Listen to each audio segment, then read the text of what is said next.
135వ కీర్తన 1 నుండి 8 వచనాల వరకు మనం ధ్యానం చేయబోతున్నాం. అందరము కలిసి 8 వచనాలు ఒకసారి మళ్ళీ చదువుదాం. అందరము కలిసి, కొంతమంది లేటుగా వచ్చారు కాబట్టి అందరము కలిసి ఒకసారి ఈ వాక్యాలు, ఈ వచనాలు మళ్ళీ చదివి ధ్యానంలోకి వెళదాం. 1 నుండి 8 వచనాల వరకు. యెహోవాను స్తుతించుడి, యెహోవా నామమును స్తుతించుడి.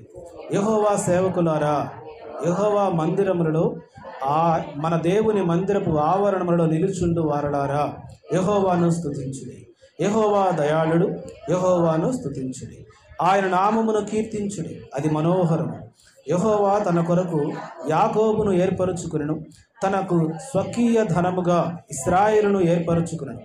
యెహోవా గొప్పవాడనియు మన ప్రభువు సమస్త దేవతల కంటే గొప్పవాడనియు నేనెరుగుదును.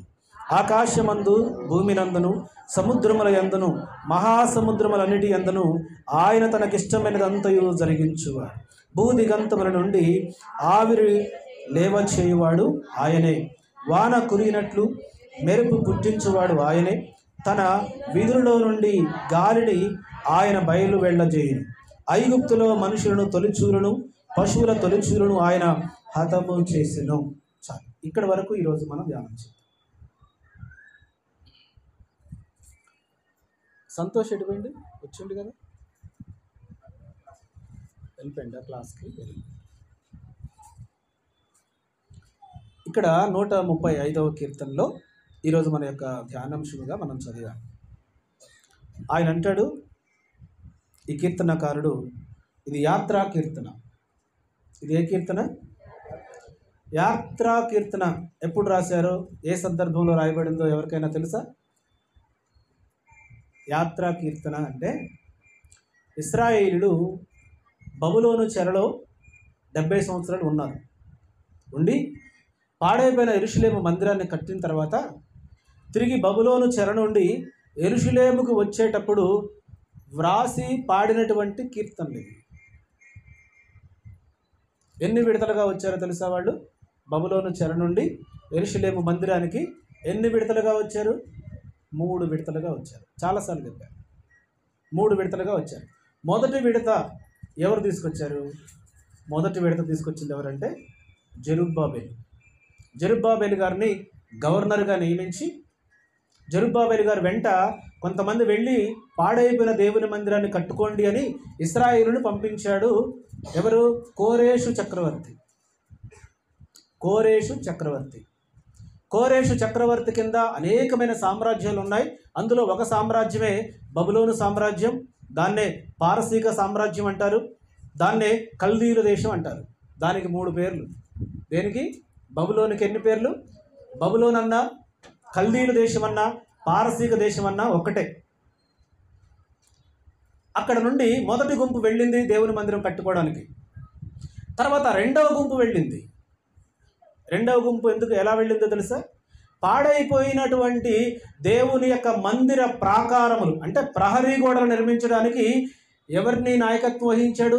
నెహెమ్యా గారికి నాయకత్వం వహించి, నెహెమ్యా గారి ద్వారా రెండో గుంపు వెళ్ళి అక్కడ పాడైపోయిన ఆ ప్రాకారాలు కట్టారు. మందిరం నిర్మించబడింది, ప్రాకారములు కట్టబడ్డాయి. ఇప్పుడు అక్కడ ఏం జరగాలి? మందిరంలో ఏం జరగాలి? మందిరం నిర్మాణం జరిగింది కదా, ప్రాకారాలు కూడా నిర్మించబడ్డాయి కదా. ఇప్పుడు మందిరంలో ఏం జరగాలి? ఆరాధన జరగాలి. ఆరాధన జరగాలంటే ఎవరు ఉండాలి? సేవకుడు ఉండాలి. ఇప్పుడు ఈ సేవకుడు 3వ విడతగా ఎజ్రా శాస్త్రి గారు, ఎజ్రా గ్రంథాన్ని రాసినటువంటి ఎజ్రా గారు, నెహెమ్యా గ్రంథం కూడా ఆయనే రాసినట్లు ఆధారాలు ఉన్నాయి. ఎజ్రా గారు 3వ గుంపుకు నాయకత్వం వహించి యెరూషలేముకు తీసుకుని వెళ్ళి అక్కడ ఆరాధన ప్రారంభించారు. ఇలా 3 విడతలుగా వెళుతున్నప్పుడు రాసినటువంటి కీర్తనలే యాత్రా కీర్తనలు. ఆ యాత్రా కీర్తనలో ఒక కీర్తన మనం చదువుకున్నాము. ఆ కీర్తనలో ఆయన అంటున్నటువంటి మాట ఏంటంటే, యెహోవాను స్తుతించుడి, ఆయన నామమును స్తుతించుడి. యెహోవా సేవకులారా, యెహోవా మందిరములో మన దేవుని మందిరపు ఆవరణములో నిలుచుండు వారలారా, యెహోవాను స్తుతించుడి. ఎవరిని స్తుతించాలి? యెహోవాని స్తుతించాలి. ఎవరు స్తుతించాలి? యెహోవాని ఎవరు స్తుతించాలి?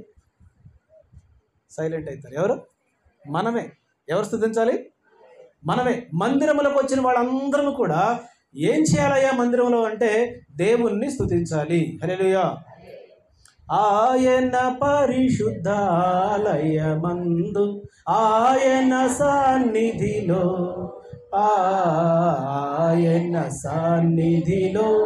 ఎల్లప్పుడు దేవుణ్ణి స్తుతించుడి. ఎక్కడెక్కడ స్తుతించాలంటే చాలామంది ఏమనుకుంటారంటే ఎక్కడ ఇద్దరు ముగ్గురు కూడి నా నామను స్మరిస్తారో వాళ్ళ మధ్యలో నేను ఉంటానన్నాడు కాబట్టి ఇంట్లో కూడా దేవుని స్తుతించుకుందామని చెప్పి కొంతమంది ఇంట్లో కూర్చొని ఆరాధన చేస్తారు, కొంతమంది టీవీల ముందు కూర్చొని ఆరాధన చేస్తారు, మరి కొంతమంది అడవుల్లోనికి వెళ్ళి పొలాల్లోనికి వెళ్ళి ఆరాధన చేస్తూ ఉన్నారు. కొంతమంది కొండ మీదకి వెళ్ళి ఆరాధన చేస్తూ ఉన్నారంట. కొండ మీద ఒక పాస్టర్ గారు చెప్పారంట, 250 మంది సంఘ కాపరి యేసుక్రీస్తు రెండవ రాకడ నాకు బయలుపరచబడింది, ఏ రోజు రాబోతున్నాడో నాకు తెలుసు, కాబట్టి మీరందరూ మీకున్న ఆస్తులు అమ్మి మీకున్న వస్తువులు అమ్ముకొని కుక్క గొడ్డు అన్నిటినీ అమ్ముకొని అన్నీ తీసుకొని నాతో పాటు రండి, కొండ మీదకి వెళ్ళి దేవుణ్ణి ఎదుర్కొందాము. యేసుక్రీస్తు ప్రత్యక్షమైనప్పుడు ఆయన కొండ మీదకి వస్తాడని చెప్పాడు కదా, ఆ కొండ మీద ఉన్న వాళ్ళ దగ్గర మొదటిగా వస్తాడు, కాబట్టి మనం అక్కడికి వెళ్ళి ఆరాధన చేద్దామని చెప్తే పాపం వీళ్ళందరూ కూడా ఆ సేవకుని యొక్క మాట విని అన్నీ అమ్ముకొని డబ్బులు చేతబట్టుకొని కూరగాయలు తర్వాత ఆహార ధాన్యాలు పట్టుకొని కొండ మీదకి వెళ్ళారు. కొండ మీదకి వెళ్ళి కొండ మీద ప్రార్థన చేస్తున్నారు. ఒక రోజు అయిపోయింది, వారం అయిపోయింది, నెల రోజులు అయిపోయింది, కానీ క్రీస్తు రెండవ రాకడ రాలేదు, వీళ్ళు ఎత్తబడలేదు. ఈలోపు వాళ్ళు తీసుకెళ్ళినటువంటి కాయగూరలు అయిపోయినాయి, వాటర్ అయిపోయింది, ఆహార ధాన్యాలు అయిపోయినాయి. మెల్లమెల్లగా ఒకటికి తెలియకుండా ఒకడు మెల్లగా కొండ దిగి రావడం ప్రారంభించారు. అందరూ నిద్రపోతున్న టైంలో ఒకడు తెలియకుండా ఒకడు మెల్లగా కొండ దిగి వస్తున్నారు. అలా దిగొచ్చి అందరూ ఖాళీ అయిపోయారు. అప్పటికే దాదాపుగా 3 నెలలు 4 నెలలు సమయం అయిపోయింది. అది కాదు మనకు బైబిల్ నేర్పించేది. మనుషుల యొక్క ఉద్దేశాలు, మనుషుల యొక్క ఇష్టాలు, మనుషుల యొక్క ఆలోచనలు కాదు దేవుడు మనకు నేర్పించేది. ఏంటంటే దేవుని మందిరానికి వచ్చిన వారు ప్రతి ఒక్కరు దేవుణ్ణి స్తుతించాలి అంటేనే మందిరానికి రావాలి. నేను మూగిదానిలాగా కూర్చుంటే అవసరం లేదు, రావాల్సిన అవసరం లేదు. మనం మూగవాళ్ళం కాదు, మనకు మాటలు రాని వాళ్ళం కాదు, మనము చలనం కలిగినటువంటి వారము. జీవము గల దేవుని యొక్క సంఘములో జీవము కలిగి చెల్లిస్తున్నటువంటి వారము. మనకు మాటలొచ్చు, పాటలొచ్చు, అవసరమైతే గొడవలు కూడా వచ్చు మనకి కదా. అన్నీ వచ్చిన మనము దేవుని మందిరంలో మౌనంగా ఉండడానికి వీల్లేదు. స్కూల్కి వెళ్ళిన వాడు నోరు తెరవకుండా టీచర్ ఏది అడిగినా మౌనంగా ఉండనుకో, టీచర్ ఏం చేస్తాడమ్మా? మౌనిక ఏం చేస్తాడు టీచర్? మా టీచర్ అయితే తన్ని ఇంటికి పంపిస్తాడు. మరి మీ టీచర్ ఏం చేస్తాడు? ఒకరోజు చూస్తాడు, 2 రోజులు చూస్తాడు, 3వ రోజు వీడికి చదువుకి పనికిరాడు, వీడు నోరు తెరవట్లే. ఉద్యోగానికి వెళ్ళావు, సార్ ఏది అడిగినా మాట్లాడకుండా సైలెంట్గా ఉన్నావు, ఏం చేస్తాడు? పోనీలే పాపం అని వదిలేస్తాడా? వదిలేడు. ఏం చేస్తాడు? పంపించేస్తాడు ఉద్యోగం నుంచి కదా. మందిరానికి వచ్చినటువంటి మనము కూడా దేవుని యొక్క సన్నిధిలో దేవుణ్ణి స్తుతించేవారై ఉండాలి, దేవుణ్ణి ఆరాధించేవారై ఉండాలి, దేవుణ్ణి గణపరిచేవారై ఉండాలి. ఎందుకు దేవుణ్ణి గణపరచాలో, ఎందుకు దేవుని మందిరానికి రావాలో చాలామందికి అర్థం కావట్లేదు. మందిరానికి ఎందుకంటే ఆదివారం సెలవు కాబట్టి వెళదాంలే అనుకునేవాడు కొంతమంది, ఏదో కాసేపు కాలక్షేపం కోసం వెళ్ళొద్దాం అనుకునేవాడు మరికొంతమంది ఉన్నారు. కానీ అసలు ఖచ్చితంగా ఆత్మచేత నింపబడిన వారై, ఆత్మపూర్ణులై, ఆత్మావేశముతో మందిరానికి వచ్చేవాళ్ళు ఎంతమంది? మందిరానికి వచ్చి దేవుని యొక్క సన్నిధిలో ఉన్నాము అనే భయం ఎంతమందిలో ఉంది? దేవుని యొక్క మందిరములో ఆయన సన్నిధి ఉంది, ఆయన ప్రసన్నత ఉంది, ఆయన మధ్యలో మనం ఉన్నాం అని భయంతో మందిరంలో కూర్చునేవాడు ఎంతమంది ఉన్నారు?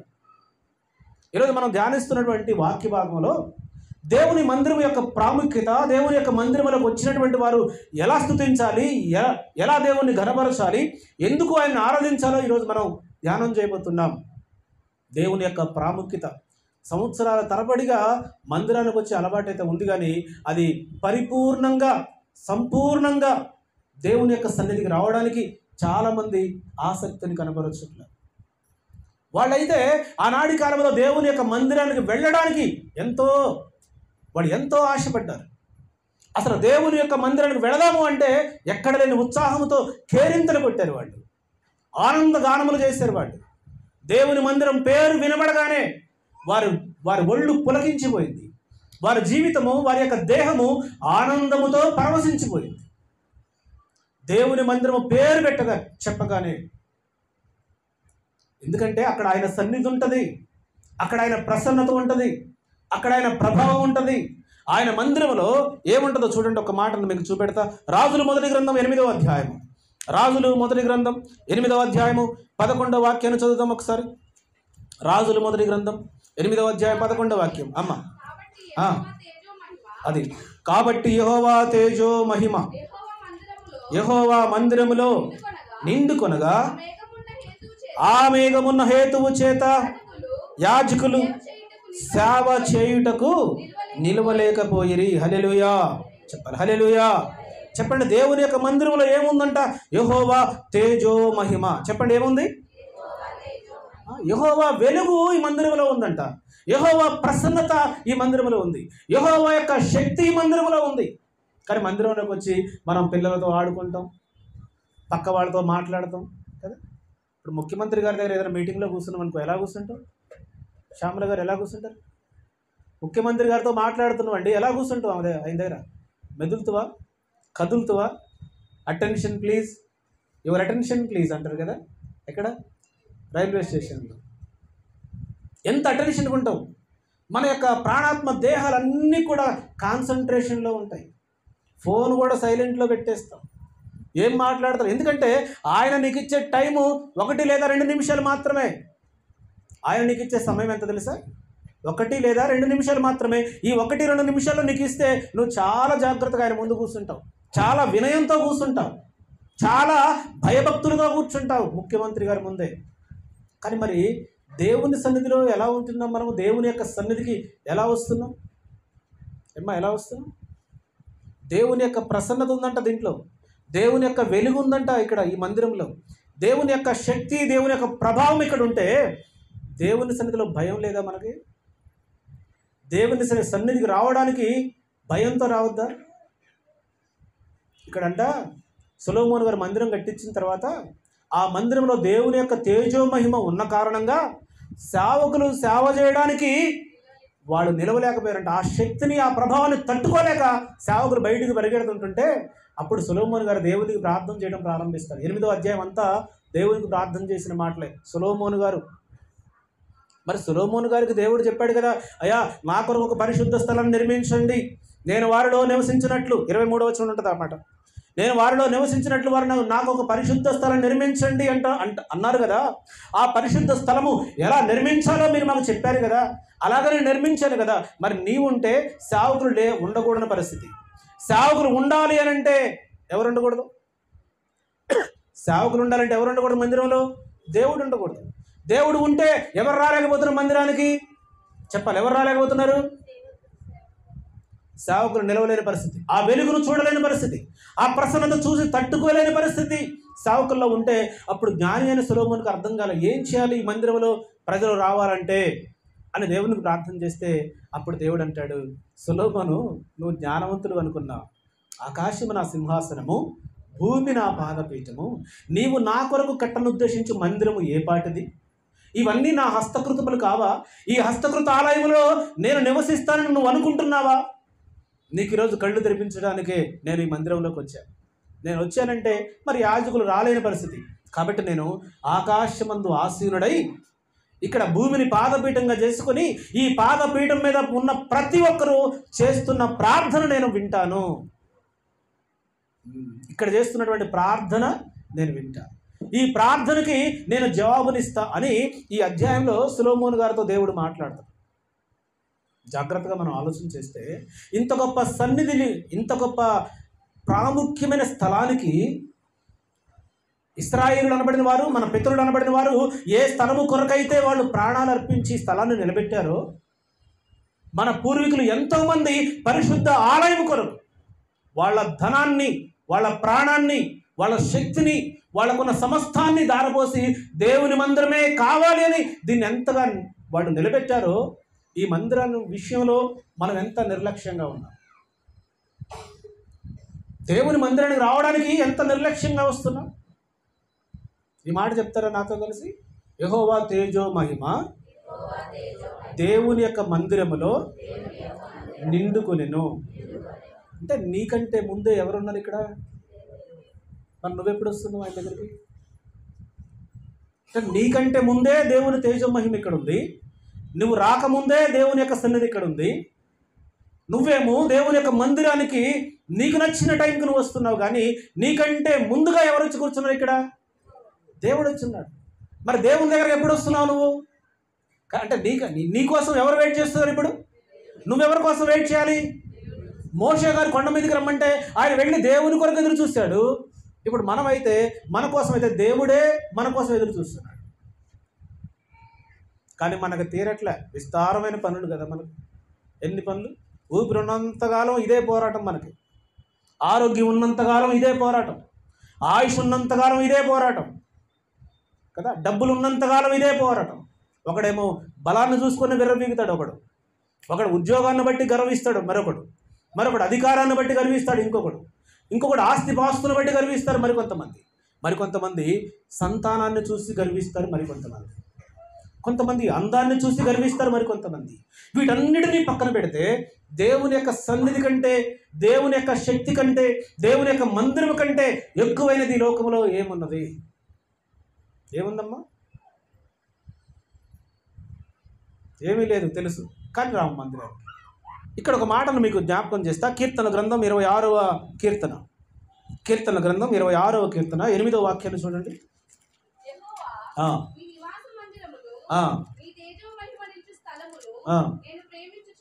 హల్లెలూయా చెప్పాలి. హల్లెలూయా. ఎవరు రాశారు ఇది? ఎవరు రాశారు? దావీదు గారు రాశారు. దావీదు గారు దేన్ని ప్రేమిస్తున్నాడంట?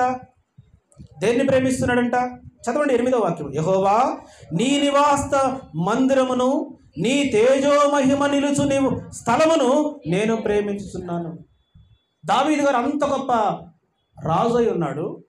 యూదా ఇశ్రాయేలు దేశానికి దావీదు గారు రాజు. అంత గొప్ప రాజుగారు దేన్ని ప్రేమిస్తున్నారంట? ఆయన యొక్క అధికారాన్ని ప్రేమించట్లేదు, ఆయన యొక్క పదవిని ప్రేమించట్లేదు, ఆయనకున్న స్థితిగతులను ప్రేమించట్లేదు, ఆయనకున్న కీర్తి ప్రతిష్టలు ఆయన ప్రేమించట్లే. ఆయనకి ఏం తక్కువ అండి? దావీదు గారికి ఏం తక్కువ ఉంది? ఏమన్నా తక్కువ ఉందా? ఇశ్రాయేలు సామ్రాజ్యానికి ఎన్నో రాజు దావీదు గారు? 2వ రాజు. ఆయన మొదటి రాజు ఎవరు? సౌలు గారు. 2వ రాజు ఎవరు? దావీదు గారు. దావీదు గారి యొక్క ఏలుబడిలో 40 సంవత్సరాల ఇశ్రాయేలు రాజ్యాన్ని దావీదు గారు ఏలుబడిలో ఎంతో దేశము సుభిక్షంగా వర్ధిల్లింది. ఎన్నో యుద్ధాలు చేశాడు, కానీ ప్రజల మీద ఆవగించంత పన్ను భారం మోపకుండా ఆయన 40 సంవత్సరాలు ఇజ్రాయెల్ దేశాన్ని పరిపాలించాడు. ఈ 40 సంవత్సరాల్లో దావీదు గారి కీర్తి ప్రతిష్టలు దేశమంతా వ్యాప్తి చెందాయి. అందుకే అందరిని రాజు అంటారు, చక్రవర్తి అంటారు, కానీ దావీదు గారి దగ్గరకు వచ్చేసరికి మహారాజు అంటారు. ఆయన ఏ రాజు? మహారాజు. ఎందుకంటే అంత గొప్ప ప్రేమ కలిగినటువంటి రాజు మరొకరెవరూ లేరు. అంతగా దేశాన్ని ప్రేమించి పరిపాలించిన రాజులు మరొకరు లేరు. చిన్న చిన్న దానికే శిక్షలు వేసే రాజులు ఉన్నారు, చిన్న దానికే చంపేసే రాజులు ఉన్నారు, చిన్న కారణాలను బట్టి అనేకమైన పన్నులు విధించే రాజులు ఉన్నారు. కానీ దావీదు గారు 40 సంవత్సరాల పరిపాలనలో ఎన్నో యుద్ధాలు చేశారు శత్రు దేశాలతో. చుట్టుపక్కల ఇజ్రాయెల్ దేశం చుట్టుపక్కల కూడా అందరూ శత్రువులే కదా. అమాలేకీలు ఉన్నారు, ఫిలిప్తీలు ఉన్నారు, హెల్లెనీలు ఉన్నారు, యెబూసీలు ఉన్నారు. ఎంతమంది ఉన్నారు? దాదాపు 8-9 దేశాలు ఇజ్రాయెల్ చుట్టుపక్కల ఉన్నాయి. ఇప్పటికీ కూడా ఇజ్రాయెల్ చుట్టుపక్కల దేశాలన్నీ శత్రు దేశాలే. గాజా దగ్గర నుండి మొదలు పెడితే కదా, ఇజ్రాయెల్ చుట్టుపక్కల అరబ్ కంట్రీస్ ఎన్ని ఉన్నాయో అన్నీ కూడా ఇజ్రాయెల్ని ఎప్పుడు నాశనం చేయాలని చూస్తున్నటువంటి దేశాలే. పాలస్తీనా కావచ్చు, తర్వాత ఇటుపక్క ఉన్నటువంటి ఇరాన్, ఇరాక్ కావచ్చు, కువైట్ కావచ్చు, రకరకాల దేశాలు ఏవైతే ఉన్నాయో ఇజ్రాయెల్కు చుట్టుపక్కల ఉన్న ఈ దేశాలన్నీ కూడా ఇప్పటికీ కయ్యానికి కాలు దువ్వుతున్న దేశాలే. ఇజ్రాయెల్ని ఎప్పుడు నాశనం చేయాలని ఎదురు చూస్తున్న దేశాలే. ఆనాడు దావీదు కాలంలో కూడా ఇలాంటి యుద్ధాలు జరిగాయి. కానీ దావీదు అయితే దేన్ని బట్టి ఆయన అతిశయపడట్లేదు, కానీ దేవుని మందిరాన్ని ఆయన ప్రేమిస్తూ ఉన్నాడంట. ఎందుకని ప్రేమిస్తున్నాడంటే ఆ మందిరంలో ఆయన యొక్క తేజో మహిమ, యెహోవా నీ నివాస మందిరమును, నీ తేజో మహిమ నిలుసు స్థలమును నేను ప్రేమించుచున్నాను. మనం దేన్ని ప్రేమిస్తాం? చెప్పారు. మనం దేన్ని ప్రేమిస్తాం? ఒక్కరైనా మాకంటే ముందుగా వచ్చి మందిరం క్లీన్ చేసి మంచిగా నీట్గా పెడతారేమోనంటే ఒక్కరు కూడా. అందరూ విఐపీలే మన చర్చిలో, అందరూ విఐపీలే కదమ్మా. దేవుణ్ణి స్తుతించండి అయ్యా అంటే స్తుతి ఆరాధన అయిపోయిన తర్వాత వస్తాం, పాటలు అయిపోయిన తర్వాత వస్తాం. పాటలు అయిపోయిన తర్వాత దేవుని నువ్వు ఎలా స్తుతిస్తావు? అసలు దేవుని మందిరానికి వచ్చేదే దేవుని స్తుతించడానికైతే స్తుతించే అవకాశం మీకు కల్పిస్తే ఆ టైంకి మీరు రావట్లేదు కదా. పాటల్లో దేవుని స్తుతించవచ్చు, ఆరాధనలో దేవుణ్ణి మహిమపరచవచ్చు, ఘనపరచవచ్చు. ఈ రెండింటిని కాదని ఆ రెండింటిని పక్కన పెట్టి కేవలం వాక్యం కొరకు వస్తున్నటువంటి వాళ్ళు కొంతమంది, వాక్యం టైంకి వెళ్తే బాగుంటుందిలే, సరిపోద్దులే. అసలు వచ్చేదే నువ్వు దేవుణ్ణి స్తుతించాలని, దేవుణ్ణి స్తుతించడానికే రావాలి, దేవుణ్ణి ఆరాధించడానికే రావాలి. మరి ఆ రెండు టైంకి రానప్పుడు మందిరంలోకి వస్తే దేవుణ్ణి ఎలా స్తుతించగలవు? ఆయన మందిరమునందు నివసించేవారు ధన్యులు, వారు నిత్యము ఆయనను ఏం చేస్తారంట? ఆయన మందిరమును నివసించేవారు ధన్యులు, వారు ఏం చేయాలంట? నిత్యము నిత్యము ఆయనను స్తుతించాలంట.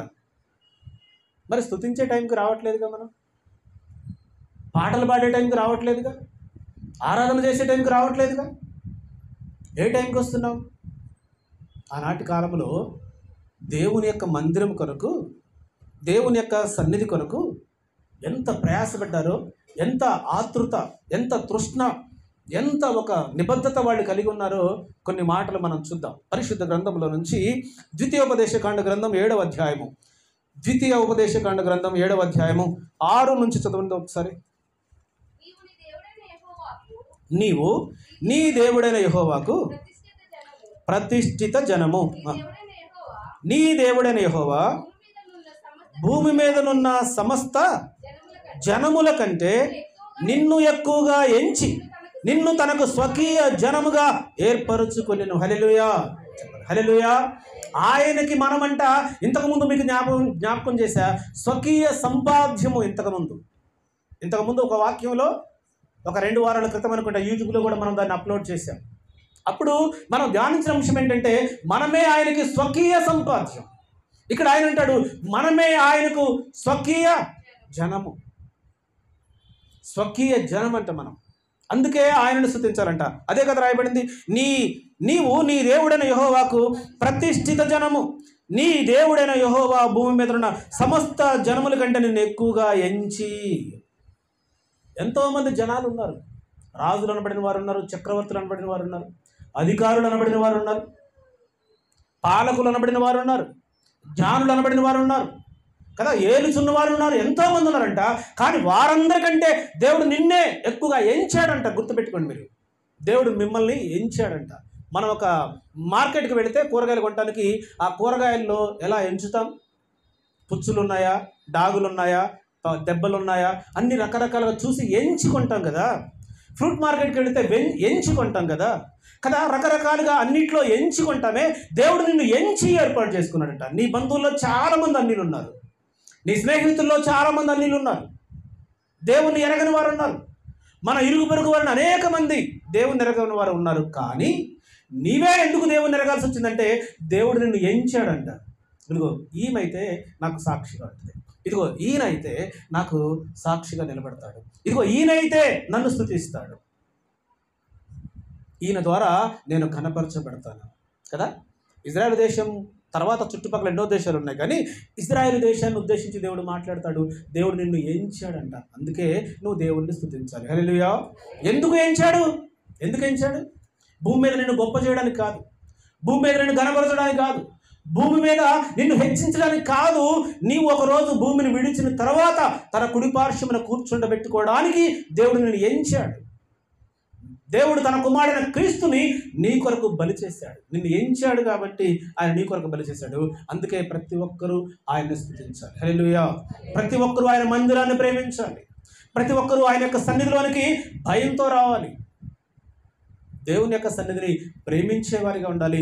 ఆయన సన్నిధిలో, ఈ మందిరంలో ఆయన యొక్క తేజో మహిమ నిలుచుతున్నటువంటి స్థలం. ఆయన తేజో మహిమ, ఆ మహిమను చాలామంది దేవుడు కొండల్లో ఉన్నాడని కొండలకు వెళుతున్నారు, అడవుల్లో ఉన్నాడని అడవుల్లోకి వెళుతున్నారు కదా, రకరకాల సముద్ర తీర ప్రాంతంలో ఉన్నాడని అక్కడికి వెళుతున్నారు. అదిగో అక్కడ ఆ జ్యోతి ఒకటి కనబడుతుంది, ఆ జ్యోతిని చూడాలని పాపం వాళ్ళు, అందులో దేవుని యొక్క వెలుగు వస్తుందని ఆ జ్యోతి కొరకు వాళ్ళు ఎంతో ప్రయాసపడి వెళుతున్నారు. ఎన్నో యాక్సిడెంట్లు గురైపోయి కొండ చర్యలు విరిగిపడి అనేక మంది ప్రాణాలే వదిలేస్తున్నారు. అక్కడికి వెళుతున్నారు. మకర సంక్రాంతి రోజు ఆ జ్యోతి వస్తుంది అని చెప్పేసి, ఆ జ్యోతిలో వెలుగున్నాడని చెప్పి దేవుడు ఉన్నాడని చెప్పి అక్కడికి ప్రయాసపడి వెళుతున్నారు ప్రజలందరూ. కానీ దేవుడైతే ఎంత కృపామయుడు తెలుసా, ఆ ప్రయాస నీకు ఇవ్వకుండా నీ ఉన్న దగ్గరికే ఆయన వచ్చాడు. హల్లెలూయా. నువ్వు ప్రయాసపడి ఎక్కాల్సిన పని లేదు, ప్రాణాలకు తెగించి నడవాల్సిన పని లేదు. ఆయనే నీ దగ్గరకు వచ్చాడు, కానీ నువ్వు ఆయన నిర్లక్ష్యం చేస్తున్నావు. 12వ అధ్యాయము 22వ వాక్యం చూడండి ఒకసారి. 22వ వాక్యం. యెహోవా మిమ్మును తనకు జనముగా చేసుకొనుటకు ఇష్టము కలిగి ఉన్నాడు. తన ఘనమైన నామము నిమిత్తము తన జనులను ఆయన విడనాడడు. హల్లెలూయా. ఆయన నీ మీద ఆయన ఇష్టము కలిగి ఉన్నాడంట. మార్తమ్మ గారు, నీ మీద ఎవరికి ఇష్టం ఉందో తెలుసా? ఎవరికి ఇష్టం ఉంది? దేవునికి. ఆయన అంట నిన్ను ఇష్టపడ్డాడంట. నువ్వు ఆయన్ని ఇష్టపడ్డావు తర్వాత ఇష్టము నీకు కలిగిందేమో కానీ ముందుగా ఆయనే నిన్ను ఇష్టపడ్డాడు. ఆయనే తల్లి గర్భం నిన్ను నిర్మించాడు కదా. ఇంకా అద్భుతమైనటువంటి మాట కదా సమూయేలు గ్రంథంలో, యెహోవా మిమ్మును తనకు జనముగా చేసుకున్నటకు ఇష్టము కలిగి ఉన్నాడు. తన ఘనమైన నామము నిమిత్తము తన జనులను ఆయన విడనాడడు. ఆయన విడనాడేవాడు కాడు. ఆయన మనం విడనాడతాం దేవుణ్ణి. మనం అలుగుతాం దేవుని దగ్గర. మనము దేవుని దగ్గర అలుగుతాం, దేవునికి దూరం అవుతాం, దేవుణ్ణి విడనాడతాం, దేవుణ్ణి తూలనాడతాం. మందిరం అంటే లక్ష్యం ఉండదు, దేవుని విషయంలో భయం ఉండదు.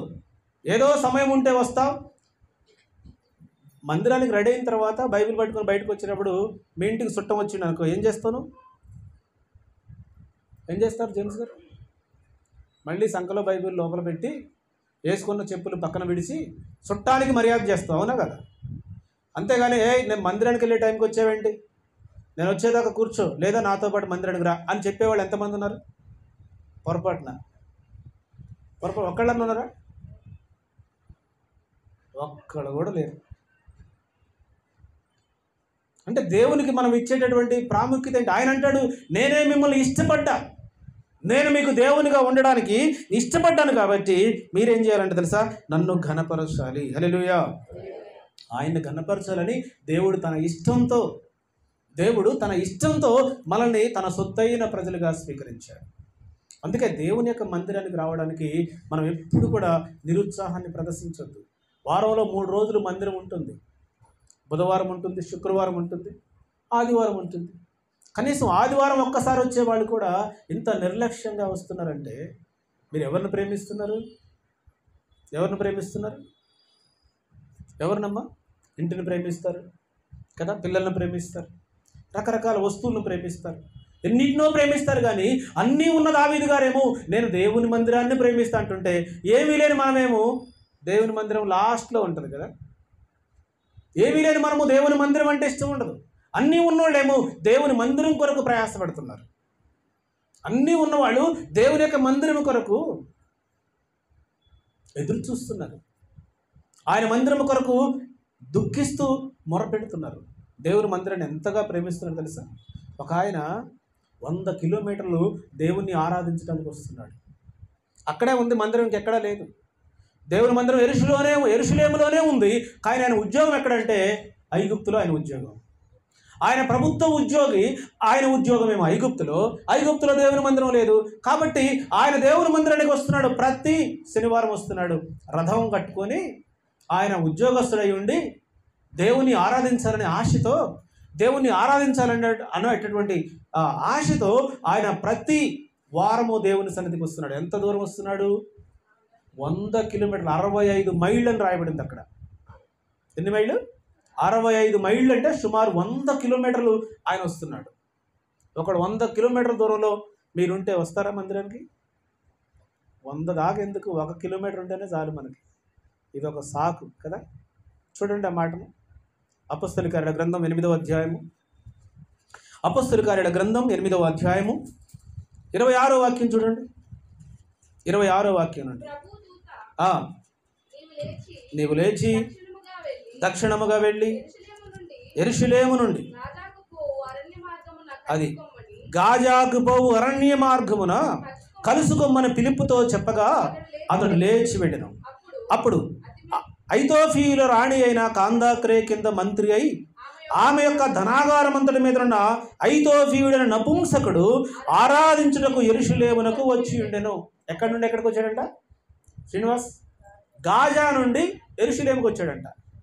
ఈరోజు ఈ వాక్యం చదివిన తర్వాత అసలు నేను ఇది ఎంత దూరం ఉందో తెలుసుకుందాను ఇంటర్నెట్లో కొట్టి చూస్తే గాజా టు యెరూషలేము 65 మైళ్ళు, సుమారు 100 కిలోమీటర్లు. 100 కిలోమీటర్లు ఈరోజు మనకి 1 గంటలో రావడానికి మన దగ్గర ఉన్న ప్రయాణ సాధనాలు అప్పుడు లేవు. అప్పుడు వస్తే గాడిద మీద రావాలి లేదా గుర్రపు బండి మీద రావాలి. ఇదిగైనా ఈ గుర్రపు బండి మీద రథాన్ని ఏర్పాటు చేసుకుంటే, ఎందుకంటే ఆయన హోదాకు తగ్గట్లుగా ఆయన ఒక ఫైనాన్స్ మినిస్టర్. కాందాక్రే రాణి కింద ఈజిప్ట్ దేశంలో ఒక ఫైనాన్స్ మినిస్టర్. ఆయన హోదాకు తగ్గట్లుగా ఒక రథాన్ని సిద్ధం చేసుకొని ప్రతి వారం దేవుని సన్నిధికి వచ్చి ఆరాధిస్తూ వస్తున్నాడు. 100 కిలోమీటర్లు వచ్చి దేవుని ఆరాధించి మళ్ళీ 100 కిలోమీటర్లు పెడుతున్నాడు. అంటే దేవుని కొరకు ప్రతి వారము 200 కిలోమీటర్లు అతడు ప్రయాణం చేస్తున్నాడు. అది దేవుణ్ణి ప్రేమించడం అంటే, అది దేవుని యొక్క సన్నిధిని ప్రేమించడం అంటే, అది దేవుని మీద నీకున్నటువంటి మక్కువ తెలియజేసే విషయం. అది మన ఫీలింగ్ ఏంటి తెలుసా? నేను వెళ్తే పాస్టర్ గారు బాగుపడతాడేమో అనే ఫీలింగ్. నేను వెళ్ళి పాస్టర్ గారిని ఎందుకు బాగు చేయాలి? ఈయన కాకపోతే ఇంకొకడు, అక్కడ కాకపోతే ఇంకొకడు. దేవునికి లోబడదాము, దేవుని సన్నిధిని ప్రేమిద్దాం అనేది లేదు. కానీ కీర్తనకారుడు అంటాడు 122వ కీర్తనలో, కీర్తన గ్రంథం 122వ కీర్తన మొదటి వచనంలో ఆయన అంటున్నాడు, ఆ కీర్తనకారుడు అంటాడు, అమ్మా యెహోవా మందిరమునకు వెళ్ళుదుమని జనులు నాతో అనినప్పుడు నేను సంతోషించుతుని. హల్లెలూయా చెప్పాలి, హల్లెలూయా. దేనికి సంతోషించాలంట? బంగారం రేటు తగ్గిందని చెప్పగానే సంతోషించాలా? ఎప్పుడు సంతోషించాలి కదా? చీరలు కేజీల్లో అమ్ముతున్నారంట, అక్క వెళ్దామా అన్నప్పుడు సంతోషించాలి. ఎప్పుడంటే సంతోషించాలి? ఆదివారం కాదు, శనివారము మీ హృదయాలు పులకించుకోవాలి. తెల్లవారితే ఆదివారము, తెల్లారితే ఆదివారము. పరుగు పరుగున ఉద్యోగానికి వెళ్ళడం కంటే ఎక్కువ సంతోషం ఈరోజు నాకుంది. పరుగు పరుగున ఉద్యోగానికి వెళ్ళేవాళ్ళు, పరుగు పరుగున ప్రయాణాలు చేసేటటువంటి వాళ్ళు ఎంతో ఉత్సాహంతో ఆతృతతో ఎదురు చూస్తారే. ఆదివారం కొరకు నీ హృదయం అంతగా ఎదురు చూడాలి, నీ హృదయం అంతగా ప్రేరేపించబడాలి. ఎందుకంటే ఇది దేవుని యొక్క సన్నిధి కదా. దావీదు గారు అంటాడు, దేవుని సన్నిధికి వెళదామని జనులు నాతో అంటుంటే ఎక్కడ లేని సంతోషం కలుగుతుందంట, ఎక్కడ లేని ఆనందం కలుగుతుందంట. జనులు నాతో అనినప్పుడు నేను సంతోషించితిని, ఆనందించితిని. దేంట్లో ఉంది సంతోషం కదా? సంతోషం ఎక్కడ ఉందని సమాధానమెచట నాకు దొరికేనని జగమంతా వెతికాను, జనులందరినడిగాను. జగమంతా వెతికాను, జనులందరినడిగాను. చివరికది నీలోనే కనుగొన్నాను, చివరికది నీలోనే కనుగొన్నాను. ఎంత మంచి దేవుడవయ్యా యేసయ్యా, చింతలన్నీ తీరేనయ్యా నిన్ను చేరినానా, చింతలన్నీ తీరేనయ్యా. ఎక్కడెక్కడో వెతుకుతాం కదా మనం సంతోషం కొరకు. కానీ దేవుని సన్నిధికి వెళదామన్నప్పుడే సంతోషం మనలో పుట్టినప్పుడు, దేవుని సన్నిధిలో ఉన్న సంతోషాన్ని మనం అనుభవించాలి అనుకున్నప్పుడే మనం దేవునికి దగ్గరగా ఉన్నట్లు, దేవుని యొక్క సన్నిధిలో ఆనందిస్తున్నట్లు, దేవుని యొక్క శక్తిని ప్రభావాన్ని మనము కలిగి ఉన్నట్లు. అందుకే దేవుని యొక్క మందిరానికి వెళుదామన్నప్పుడు దావీదు గారు సంతోషించాడు. నేనైతే దేవుని యొక్క మందిరాన్నే ప్రేమిస్తున్నాడు. ఇప్పుడు కీర్తనాకారుడు అంటాడు యాత్రా కీర్తనలో 135వ కీర్తనలో ఏమంటాడు ఆయన? యెహోవాను స్తుతించండి, యెహోవా నామమును స్తుతించండి, యెహోవా సేవకులరా, యెహోవా మందిరములో మన దేవుని మందిరపు ఆవరణలో నిలుచుండు వరలరా యెహోవాను స్తుతించుడి. ఎందుకంటే ఆయన దయగలిగిన వాడయ్యా. ఎందుకంట ఆయన దయ కలిగిన వాడు. యెహోవా దయాళుడు, ఆయన దయ, ఆయన కృప కలిగిన వాడు. మనం ఎన్ని తప్పులు చేసినా కానీ ఇంకా సజీవులుగానే ఉన్నామంటే కేవలం ఆయన దయ మాత్రమే. చాలామంది అనుకుంటాం మా ప్రార్థన కదా, మా విశ్వాసం, మా భక్తి మనం అనుకుంటాం, కానీ ఆయన అంటాడు కేవలం ఆయన కృప, ఆయన దయ, ఆయన దయాళుడు గనక ఆయన స్తుతించాలి, ఆయన నామమును కీర్తించుడి, అది మనోహరము. అది మనోహరము. మనోహరము అంటే ఏంటి? మనోహరము అంటే ఏంటి తెలుసా ఎవరికైనా? మనోహరం అంటే ఏంటి? ఇంగ్లీష్ బైబిల్ ఏముంది కరుణాకర్ గారు? తేవట్లేదా? 2-in-1 తెచ్చుకోండి రేపటి నుంచి. మీ దగ్గర ఉండాలి కదా, ఏమైంది? పక్కన పెట్టేసివా? సరే, అది మనోహరము. ఏది మనోహరము? దేవుని యొక్క సన్నిధి, ఆయనను కీర్తించుట అది మనోహరము, ఆయన స్తుతించుట ఎందుకంటే ఆయన దయాళుడు కాబట్టి. యెహోవా తన కొరకు యాకోబును ఏర్పరచుకును, తనకు స్వకీయ ధనముగా ఇశ్రాయేలును ఏర్పరచుకును. యెహోవా గొప్పవాడనియు మన ప్రభువు సమస్త దేవుల కంటే గొప్పవాడనియు నేను ఎరుగుదును. ఆకాశమందును భూమి అందును సముద్రముల యందును మహాసముద్రములన్నిటి అందును ఆయన తనకిష్టమైనదంతయు జరిగించుచున్నాడు. ఎందుకు దేవుని స్తుతించాలి? ఎందుకు దేవుని మందిరానికి రావాలి అని అంటే ఆయన ఏం చేస్తున్నాడంట? భూమి క్రింద, ఆకాశము క్రింద మనకి సమస్తమును జరిగించేవాడు ఆయనేనంట. ఏం చేస్తున్నాడంట? ఆయన సమస్తాన్ని జరిగించుతున్నాడు. ఏంటి సమస్తాన్ని? సమస్తాన్ని ఏం జరిగిస్తున్నాడు ఆయన? ఆయన సూర్య చంద్ర నక్షత్రాలను సృజించి, సూర్యుడు తన చుట్టూ తాను తిరుగుతూ భూమిని చుట్టూ తిరగడం ద్వారా రాత్రి పగలు ఏర్పాటు చేసి, ఈ రాత్రి పగల ద్వారా ఋతువులను ఏర్పాటు చేసి, ఈ ఋతువుల ద్వారా కాలాలను సృష్టించి, ఈ కాలాల ద్వారా 3 కాలాలు ఏర్పాటు చేశాడు. వర్షాకాలంలో వర్షాలే పడాలి. వర్షాలు కురిపించేది ఎవరు? ఆయనే. ఆయన వర్షాలు కురిపించకపోతే నీకు పంటలు పండవు. పంటలు పండకపోతే ఆహారం లేదు. ఆహారం లేకపోతే ఇక మరి ఏదీ లేదు. బంగారం ఉన్నా, ఆస్తి ఉన్నా, ఐశ్వర్యం ఉన్నా, ఏది ఉన్నా కానీ ఒకవేళ ఆహార ధాన్యం లేకపోతే కదా, శ్రీలంకలో ఆహార కొరత ఏర్పడింది. ఏం జరిగింది అక్కడ? ఒక మిల్క్ ప్యాకెట్ 150 రూపాయలకు అమ్మారు, ఒక ఎగ్ 50 రూపాయలకు అమ్మారు, ఒక బ్రెడ్ ప్యాకెట్ 200 రూపాయలకు అమ్మారు. 15-20 రూపాయలు ఉండే బ్రెడ్ ప్యాకెట్ని 200 రూపాయలకు అమ్మారు. ధనవంతులు కొనుక్కొని తిన్నారు, దరిద్రులు కొనుక్కోలేని వాళ్ళు అలాగనే ఆకలితో చచ్చిపోయారు. ఆహార కొరత ఏర్పడితే అది చాలా ప్రమాదకరం, జెనసైడ్ ఏర్పడింది. అందుకే దేవుడు అంటాడు, ఎందుకు దేవుని స్తుతించాలా? దేవుడు నాకు ఏం చేశాడు? మా ఇంటి పక్క వాళ్ళు అయితే విగ్రహారాధికులు, వాళ్ళు మొన్న బెంచ్ కారు కొనుక్కున్నారు, మరి నాకేముంది? సైకిల్ కూడా గతిలేదు, నేను ఎందుకు స్తుతించాలంటావా? అంటే ఇదిగో ఈ వాక్యం చూడు, నీ కొరకే మన కొరకే ఈ వాక్యం రాయబడింది. ఆయన ఎందుకు స్తుతించాలో అక్కడ రాసి పెట్టాడు ఆయన. 6వ వచనంలో ఆకాశమందును భూమి అందును సముద్రముల యందును మహాసముద్రములన్నిటి అందును ఆయన తనకిష్టమైనదంతయు జరిగించువాడు. భూ దిగంతుల నుండి ఆవిరి లేవజేయువాడు ఆయనే, వాన కురినట్లు మెరుపు పుట్టించువాడు ఆయనే. ఏమండి, వర్షం ఎలా కురుస్తుందంట? ఎవరు కురిపిస్తున్నారు వర్షం? మన తాత ముత్తాతలు ఎవరైనా కురిపిస్తున్నారా? అంటే నా కొడుకు ఉన్నాడు, వాడికి నేను వర్షాన్ని దాచిపెట్టాలా? ఆస్తి పంచి పెడతాం కదా, డబ్బు బంగారాన్ని పంచి పెడతాం. కానీ ఈ వాతావరణాన్ని ఎవరైనా మనకి ఆస్తిగా ఇచ్చేవాళ్ళు ఎవరైనా ఉన్నారా? ఆక్సిజన్ ఆస్తిగా మన కొరకు దాచిపెట్టిన వాళ్ళు ఎవరైనా ఉన్నారా? తల్లి గర్భములో నిర్మించిన వాడు ఆయనే. నిర్మించిన తర్వాత బయటకు వచ్చిన తర్వాత నీకు గాలి పీల్చడానికి కావలసిన ఆక్సిజన్ తయారు చేసింది ఆయనే. ఇంకొక మాట అంటాడు, అసలు ఎంత జ్ఞానవంతులండి వీళ్ళు కీర్తనాకారులు. ఇప్పుడున్నటువంటి టెక్నాలజీ అప్పుడు లేదు, ఇప్పుడున్నటువంటి విద్యా వ్యవస్థ అప్పుడు లేదు. ఇప్పుడైతే మనకు తెలుసు వర్షాలు ఎలా కురుస్తాయి అని అంటే 5వ తరగతి పిల్లోడు చెప్తాడు. ఏమని? వాటర్ ఎవాపరేషన్ ద్వారా వర్షాలు కురుస్తాయి. వాటరు ఎండకి ఆవిరై, ఈ ఆవిరి మేఘాల ద్వారా ఏర్పడి అక్కడ ఆవిరై పైకెళ్ళి అక్కడ మేఘామృతం అయిపోయి అక్కడ మేఘాల ద్వారా వాటర్ సమకూర్చబడి ఒకరోజు దేవుడు కావాలనుకున్నప్పుడు వర్షం ద్వారా ఆ నీటిని మళ్ళీ తిరిగి మనకు అనుగ్రహిస్తాడు. మనం పుస్తకాల్లో చదువుకున్నామండి. ఈ వాక్యం ఎప్పుడు రాయబడింది తెలుసా? క్రీస్తుకు పూర్వమే కొన్ని వందల సంవత్సరాల క్రితమే ఇదిగో ఈ భక్తులు రాశారు. ఎలా రాశారు?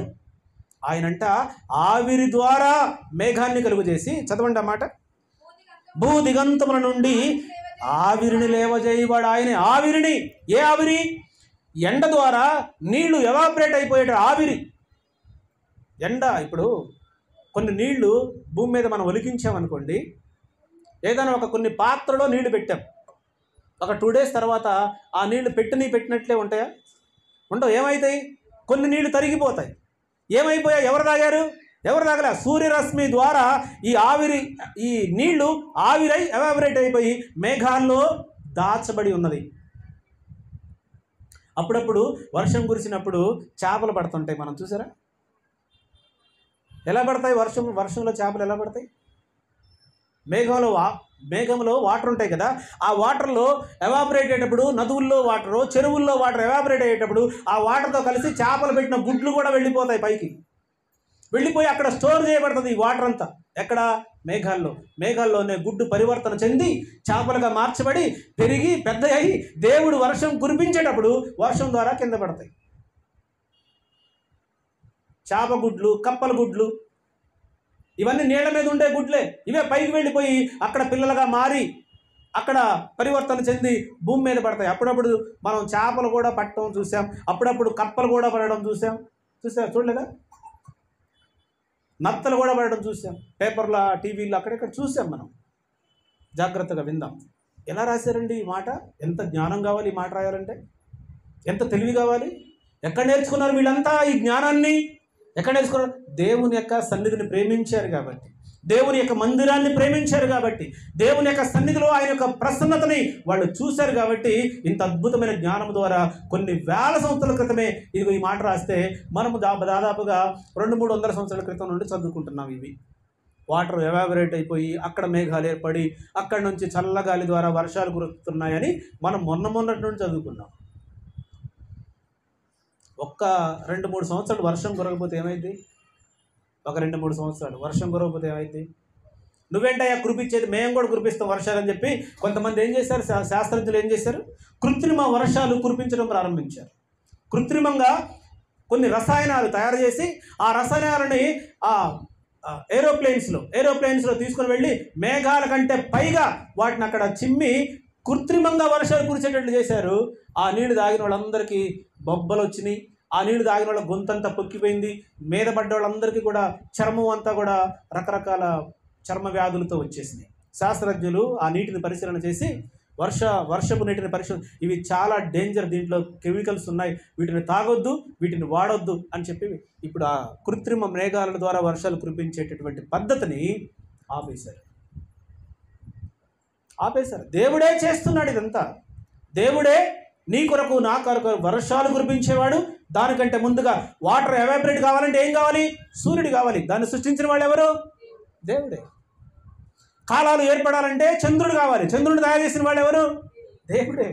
ఇవన్నీ తయారు చేసి ఇస్తున్నటువంటి దేవుని దగ్గరికి రావడానికి మనకి సమయం లేదంటాం. ఎప్పటి వరకు తెలుసా? బలం ఉన్నంతకాలం, ఆరోగ్యం ఉన్నంతకాలం, ఆయుష్ ఉన్నంతకాలం సమయం లేదంట. కుదరట్లేదు పాస్టర్ గారు అంట. ఎప్పుడు కుదిరిద్ది మరి? ఎప్పుడు వస్తాం మనం మందిరానికి కదా? ఒక లేఖనాన్ని ధ్యానం చేద్దాం. పరిశుద్ధ గ్రంథంలో నుంచి ఒక లేఖనాన్ని మనం ధ్యానించినట్లయితే 74వ కీర్తనల గ్రంథం 74వ అధ్యాయము 16వ వాక్యంలో కూడా కీర్తనకారుడు మన కొరకు ఒక మాట రాయించాడు. చూద్దాం. పగలు నీదే, రాత్రి కూడా నీదే. చదవండి అమ్మా, ఇద్దరు జాబ్ చేస్తే ఎట్లా? సూర్యచంద్రులను నీవే నిర్మించితివి, భూమికి సరిహద్దులను నియమించిన వాడువు నీవే, వేసవి కాలము చలికాలము నీవే కలగజేసితివి. హల్లెలూయా చెప్పారు. హల్లెలూయా. ఏమేం కలగజేశాడంటే దేవుడు? సూర్యుడిని చేసింది, చంద్రుడిని చేసింది, పగలను తయారు చేసింది, రాత్రిని తయారు చేసింది కదా. ఆయనేనంట కలుగజేసింది. ఇంకా అంత మాత్రమే కాదు, ఇంకేం కలుగజేశాడంట? వేసవి కాలములను చలికాలములను నీవే కలగజేసింది కదా. ఏ కాలానికి ఎన్ని నెలలు? 3 నెలలు కదా. 3 కాలాల్లో 3-4 4 నెలలు. 4 నెలల కాలంలో ఏ కాలానికి వాతావరణం ఆ కాలం. ఎండాకాలంలో వర్షాలు పడడం అరుదు కదా. వర్షాకాలంలో ఎండలు కాయటం అరుదు. చలికాలంలో వర్షాలు పడడం అరుదు. ఈ మధ్య కొన్ని జరుగుతున్నాయి. వాటిని ఏమంటున్నారంటే నేచురల్ కెలామిటీస్ అంటున్నారు. అంటే ప్రకృతి వైపరీత్యాలు, అంటే ప్రకృతికి విరుద్ధంగా జరుగుతున్నటువంటి కార్యక్రమం. ఎండాకాలంలో వర్షం పడితే ఏమంటారు? వరదలు వస్తే ఎండాకాలంలో ఏమంటారు? ఇది ప్రకృతికి విరుద్ధంగా జరుగుతుంది. దేవుణ్ణి ఎందుకు స్తుతించాలో మనం నేర్చుకుంటున్నాం. ఇప్పుడు దేవుణ్ణి ఎందుకు స్తుతించాలయా, నాకేం చేశాడు దేవుడు అని అంటే ఇవన్నీ చేసిన వాడు దేవుడే. ఇప్పుడు రాత్రి పగలు ఏర్పాటు చేసిన వాళ్ళు ఎవరంట? ఇప్పుడు ఒక రోజంతా రాత్రే ఉందనుకో, పగలు రాలేదు, అసలు ఏం చేస్తారు? 12 గంటలు పడుకున్నావు, ఎంత నిద్రపోయినా అసలు తెల్లారట్లే. లేచావు, వంటలు చేస్తున్నావు, తెల్లారట్లే. డ్యూటీ టైం అవుతుంది, తెల్లారట్లే. స్కూల్ టైం అవుతుంది, తెల్లారట్లే. మొత్తం చీకటే ఉంది. అప్పుడు ఏం చేస్తావు? ఏం చేయలేవు, ఇంకా ఏడ్చుకుంటూ కూర్చోవడం అంతే కదా. అది లేకుండా చేసింది వాడు ఎవరంటే దేవుడే. ఎప్పుడైనా దేవుని యొక్క చేసిన దాంట్లో ఎప్పుడైనా మార్పు జరిగిందా? ఎప్పుడన్నా?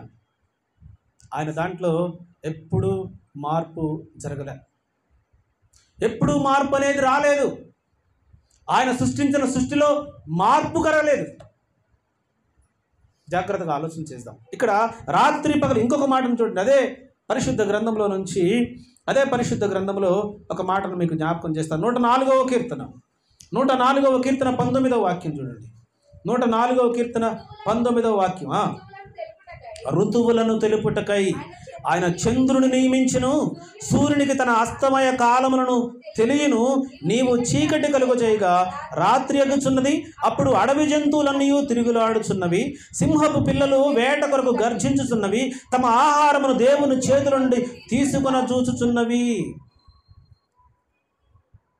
దేవుడు జంతువులు పెట్టాడంట. ఈ జంతువులకు ఆహారం ఎప్పుడు ఏర్పాటు చేసుకోవాలో. రాత్రి ఎందుకు ఏర్పడింది అంటే, ఇప్పుడు దీనికి ఇక్కడ సమాధానం దొరుకుతుంది. రాత్రి ఎందుకంట? జంతువులు వేటాడి ఆహారం తీసుకోవడానికి రాత్రి. పగలెందుకు? మనుషులు కష్టపడి ఆహారం సంపాదించుకోవడానికి పగలు. జంతువులకేమో రాత్రి, మనుషులకేమో పగలు. ఎంత జ్ఞానవంతులు చూడండి. వాళ్ళ ఇద్దరికీ ఒకే టైంలో ఆహారం తయారు చేసిండు అనుకోండి దేవుడు. ఇప్పుడు మనలో సగం మంది సింహాలకు ఆహారం అయిపోయాడు, అవునా కదమ్మా? సగం మంది పురుడికి ఆహారం అయిపోయాడు. వాటికి ఒక కాలం దేవుడు పెట్టాడు, మనకి ఒక కాలాన్ని ఎంత జ్ఞానంతో దేవుడు సృష్టించాడు చూసారా. దేవుణ్ణి ఎందుకు స్తుతించాలి? నాకేం చేశాడు దేవుడు అని అంటే ఇవన్నీ సమాధానాలే, ఇవన్నీ ఆన్సర్సే. ఇంకొక మాటను చూపెడతా. ఇర్మియా గ్రంథం 31వ అధ్యాయము. ఇర్మియా గ్రంథం 31వ అధ్యాయము 35వ వాక్యాన్ని చూద్దాం. 31వ అధ్యాయము 35వ వాక్యం. పగటి వెలుగుకై రాత్రి వెలుగుకై చంద్ర నక్షత్రములను నియమించువాడను, దాని తరంగములు ఘోషించినట్లు సముద్రమును రేపువాడనగు యెహోవా ఆ మాట సెలవిస్తున్నాడు. సైన్యములకు అధిపతి యెహోవా అని ఆయనకు పేరు. హల్లెలూయా చెప్పాలి. హల్లెలూయా. రాత్రిని ఏలడానికి ఒక ఆయన్ని, పగటిని ఏలడానికి ఇంకొక ఆయన్ని కలుగజేసినటువంటి వాడు ఆయనే.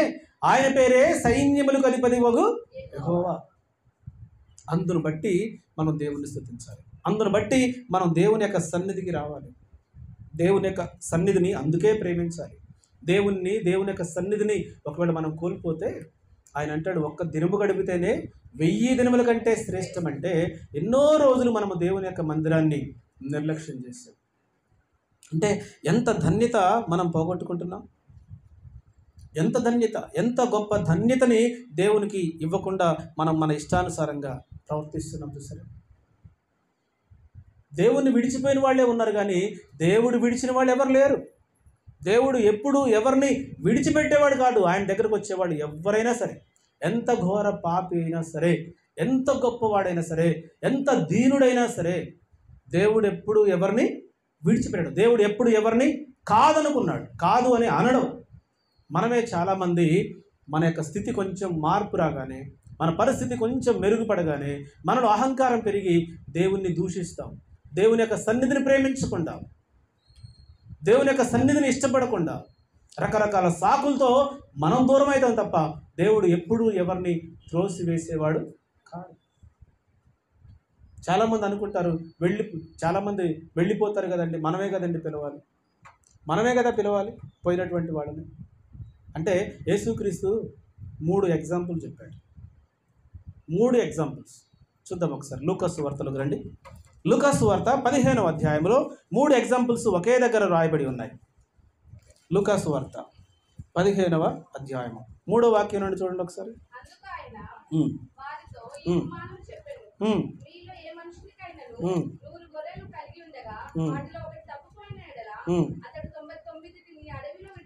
అతడు 99 అడవిలో విడిచిపెట్టి తప్పిపోయినది దొరుకు వరకు దానిని వెదక వెళ్ళడా? అది దొరికినప్పుడు సంతోషముతో దానిని తన భుజముల మీద వేసుకొని ఇంటికి వచ్చి తన స్నేహితులతో పొరుగు వారిని పిలిచి నాతో సంతోషించండి, తప్పిపోయిన నా గొర్రె దొరికినదని వారితో చెప్పును కదా అంటాడు కదా. యేసుక్రీస్తే స్వయంగా చెప్పిన ఉపమానం. మనం కూడా అంటాం, మందిరంలో ఎవరైనా తప్పిపోతే మనం వెళ్ళి ఎతకాలి కదండి. ఎతకాలా వద్దా? ఈ ఎగ్జాంపుల్ చూపెడతారు చాలామంది కదా. ఏమ్మా, ఏ ఎగ్జాంపుల్? ఇదే ఎగ్జాంపుల్ చూపెడతారు. తప్పిపోయిన గొర్రెను వెతకమని చెప్పాడు దేవుడు. మన దగ్గర తప్పిపోయిన వాళ్ళ మీరు ఎందుకు ఎతకరు? మీరు వెళ్ళి వెతకాలి కదా, వాళ్ళని పిలవాలి కదా, వాళ్ళని బతికిలాడాలి కదా. యేసుక్రీస్తు చెప్పింది ఖచ్చితంగా చేయాల్సిందే. అవును, కాకపోతే అది గొర్రె. అదేంటిది? అది జంతువు, అది మనిషి కాదు. అది జంతువు అండి, జ్ఞానం లేనిది. అది ఎక్కడ పచ్చగా కనబడితే అక్కడికి పరిగెత్తే స్వభావం గొర్రెది. ఎక్కడ ఆహారం దొరికితే అక్కడికి పరిగెత్తేటిది గొర్రెది. దాంట్లో ఒకవేళ ప్రమాదం ఉందేమో, దాంట్లో ఒకవేళ నష్టం ఉందేమో అనే ఆలోచించే స్వభావం జంతువుకు లేదు. అది జంతువు కాబట్టి వెళ్ళమన్నాడు, వెతకమన్నాడు. ఎందుకంటే అది దానికి ఆలోచన లేదు, దానికి జ్ఞానం లేదు, దానికి సిక్స్త్ సెన్స్ లేదు. అది ఏ ప్రమాద బారిన పడతదేమోనని గొర్రెల కాపరి గొర్రెను వెతుకుతాడు. తర్వాత ఇంకొక ఎగ్జాంపుల్ చెప్పాడు. నెక్స్ట్ చదవండి, ఇంకో ఎగ్జాంపుల్. ఏ స్త్రీకైనను 10 వెండి నాణెములుంటే వాటిలో ఒక నాణెము పోగొట్టుకుంటే ఆమె దీపం వెలిగించి ఇల్లు ఊడ్చి అది దొరుకు వరకు వెతకదా? ఇదేంటి? ఇది నాణెం, ఇది వస్తువు. దీనికి ఆత్మ లేదు, జీవం లేదు, పిలిస్తే పలకదు, చూడదు, ఏం చేయదు. ఇది నాణ్యం కాబట్టి పాపం అది దొరికేదాకా ఆమె ఇల్లు ఊడ్చి వెతికి దాన్ని సంపాదించుకుంది. అది దొరికిన తర్వాత సంతోషించింది. యేసుక్రీస్తు చెప్తున్న మాటలు ఇవి. ఎవరో భక్తులు చెప్తున్న మాటలు కాదు, సాక్షాత్తు ఆయనే చెప్తున్న మాటలు. ఒకటి, గొర్రె పోయింది, వెతకడానికి కాపరి వెళ్ళాడు. రెండవది, నాణ్యం పోయింది, ఆమె ఊడ్చి అది దొరికిన దాకా వెతికింది, దొరికిన తర్వాత సంతోషించింది. తర్వాత మూడో ఉపమానం చెప్పాడు, చదవండి. ఒక మనుషునికి 2 కుమారులు ఉన్నారు. వారిలో చిన్నవాడు తండ్రి ఆస్తిలో నాకు భాగం ఇమ్మని అడిగి తన ఆస్తిని తీసుకొని దూరదేశాలకు వెళ్ళిపోయి ఆస్తిని మొత్తం ఖర్చు చేసుకున్నాడు. ఇప్పుడు తండ్రి ఏం చేయాలి? వాస్తవానికి చిన్న కుమారుడు వెతకడానికి వెళ్ళాలా వద్దా? చిన్న కుమారుడు తప్పిపోయాడండి, వెతకడానికి వెళ్ళాలా వద్దా? మరి వెళ్ళాడా తండ్రి? వెళ్ళారా జేమ్స్ గారు? ఎందుకని? వాడు మనిషి, పశువు కాదు. వాడు పశువు కాదు. పశువు అయితే వెతకొచ్చు, జంతువు అయితే వెతకొచ్చు, అవును కదా. వాడు మనిషి, కావాలని వెళ్ళిపోయాడు కాబట్టి తండ్రి గమ్మునున్నాడు. వాడికి బుద్ధి వచ్చినప్పుడు వస్తాడు, వాడికి జ్ఞానం వచ్చినప్పుడే వాడు వస్తాడు. వాడికి ఏదైనా నష్టం కలిగితే వాడు వస్తాడు. నేనైతే వెళ్ళనని తండ్రి వెళ్ళలే. పోనీ తండ్రి పని వారిని కూడా పంపించలే. బాగా అర్థం చేసుకోవాలి మీరు. కానీ కొన్ని దినములు అయిన తర్వాత వీడు వెళ్ళిన ఆస్తి కరిగిపోయింది, వాడి ఆరోగ్యం క్షీణించిపోయింది, తినడానికి తిండి దొరకడం కష్టమైపోయింది. తర్వాత వాడికి అక్కడ రాయబడిన మాట ఏంటంటే, తర్వాత వాడికి బుద్ధి వచ్చినప్పుడు, వాడు మనిషి కాబట్టి ఏదో రోజు వాడికి బుద్ధి వస్తుంది, తిరిగి ఇంటికి వస్తుంది. అందుకే తండ్రి వెతకడానికి పోలే. కానీ గొర్రె అయితే జంతువు కాబట్టి వెతకడానికి వెళ్ళమని చెప్పాడు. నాణ్యం అయితే వస్తువు కాబట్టి దొరికేదాకా వెతకమని చెప్పాడు. కానీ ఇక్కడ తప్పిపోయింది కుమారుడు, తను ప్రేమించిన కుమారుడు, తను పెంచిన కుమారుడు. తన మీదే తిరుగుబాటు చేసి వెళ్ళిపోయాడు. నా ఆస్తి నాకు ఇస్తావా లేదా, నా వాటా నాకు ఇస్తావా లేదని తండ్రి దగ్గరే గొడవపడి తండ్రినే అతడు విభేదించి తండ్రినే కాదనుకొని తన ఆస్తిని పంచుకొని వెళ్ళిపోయాడు. అందుకే తండ్రి మౌనంగా ఉండిపోయాడు. పోనీలే, వాడు బుద్ధి వచ్చినప్పుడు తిరిగి వస్తాడులే అని. కానీ ఒకరోజు అతనికి బుద్ధి వచ్చిన తర్వాత అతను తిరిగి మళ్ళీ వచ్చాడు తండ్రి వద్దకు. వస్తే అప్పుడు తండ్రి వాడిని చేర్చుకొని గొప్ప విందు చేసి తన కుటుంబంలో తిరిగి కలుపుకున్నాడు. జ్ఞానం కలిగినటువంటి వారి విషయంలో, తెలివి కలిగినటువంటి వారి విషయంలో, అన్నీ తెలిసినటువంటి వారి విషయంలో ఈ వాక్య ప్రకారం ప్రతి ఒక్కరూ ప్రవర్తించాల్సిందే. యేసుక్రీస్తే చెప్పినటువంటి అద్భుతమైనటువంటి ఉపమానంలో జంతువు వేరు, వస్తువు వేరు, మనిషి వేరు అనే సత్యాన్ని ఈరోజు దేవుడు మనకు తెలియజేశాడు. జాగ్రత్తగా మనం ఆలోచన చేస్తే దేవుని యొక్క సన్నిధిని ప్రేమించాల్సిన మనము దేన్ని ప్రేమిస్తున్నాం? నిజంగా దేవుణ్ణి ప్రేమించే నీకు ఈర్ష్య ఉంటుందా? నిజంగా దేవుణ్ణి ప్రేమించే నీకు అసూయ ఉంటుందా? నిజంగా దేవుణ్ణి ప్రేమిస్తున్న నీవు అలక ఉంటుందా? అలుగుతారా దేవుని మీద? అలుగుతారా మందిరం మీద?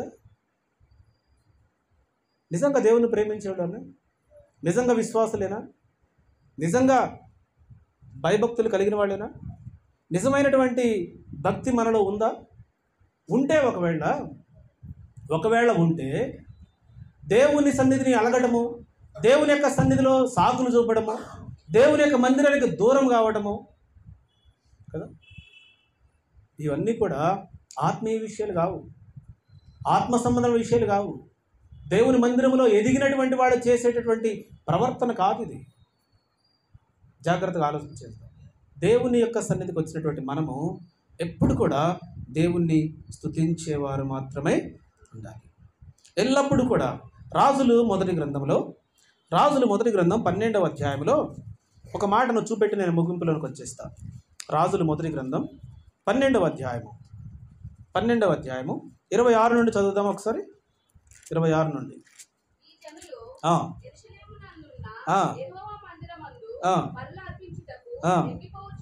ఎక్కిపోవచ్చున్నారు చాలామంది. యెరోబాము కాలంలో జరిగిన సంఘటన.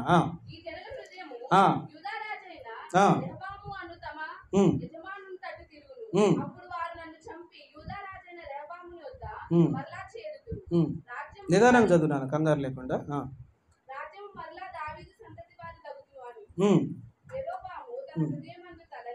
యెరోబాము తమ హృదయమందు తలంచి ఆలోచన చేసి 2 బంగారపు దూడలు చేయించి జనులను పిలిచి, యెరూషలేమునకు పోవుటకు బహు కష్టము. ఇశ్రాయేలు వారలారా, ఐగుప్తు దేశం నుండి మిమ్మల్ని రప్పించిన మీ దేవుడు ఇవే అని చెప్పి ఒకటికి బేతేలు నందును మరొకటి దాను నందును ఉంచెను. ఈ మాటలు జాగ్రత్తగా అర్థం చేసుకోండి. యెరూషలేము రాజ్యము సొలొమోను తర్వాత 2 భాగాలుగా విభజించబడింది. ఒకటి యెరూషలేము, రెండవది యూదా. ఒకటి యెరూషలేము, రెండవది ఏంటి? యూదా. ఈ 2 రాజ్యాలకి 2 రాజులు ఉన్నారు. ఇప్పుడు యూదా వారు యెరూషలేముకు వెళుతున్నారు. ఎందుకంటే అక్కడ దేవుని మందిరం ఉంది, అక్కడికి వెళ్ళి మేము ఆరాధన చేసుకుందాం అనుకుంటున్నారు. ఇప్పుడు యెరోబాము అనుకున్నాడు, వీళ్ళు మందిరానికి వెళుతున్నారు కాబట్టి మందిరానికి వెళ్ళిన వాళ్ళు వెళ్ళి ఉరిపై వస్తారా? రారు. ఏం చేస్తారు? వాళ్ళతో వీళ్ళు మాటలు కలుపుతారు. కలిపిన తర్వాత ఇక్కడ విషయాలు అక్కడ విషయాలు ఇక్కడ చెప్తారు. మనకులాగానే చెప్పుకుంటే అప్పుడు ఏం చేస్తారు? వీళ్ళందరూ కలిసి నా మీద కుట్ర చేసి నన్ను చంపేస్తారేమో, నన్ను గద్దె దింపుతారేమో, అసలు వీళ్ళని యెరూషలేము మందిరానికి వెళ్లకుండా ప్లాన్ చేయాలని చెప్పేసి ఈయన చేశాడంటే 2 దూడలు తయారు చేశాడంట. బంగారపు దూడలు తయారు చేసి ఒకటి దానులో నిలబెట్టాడు. అంటే ఈ చివర ఒకటి ఆ చివర నిలబెట్టాడు. నిలబెట్టి ఇప్పుడు వాళ్ళతో అంటున్నాడు. ఏమంటున్నాడు? చదవండి అన్నమాట. యెరోబాము తన హృదయమునందు ఆలోచన చేసి, యెరూషలేముకు పోవుటకు మీకు బహు కష్టము. ఇశ్రాయేలు వారలారా, ఐగుప్తు దేశం నుండి మిమ్మల్ని రప్పించిన మీ దేవుడు అది. చూసారా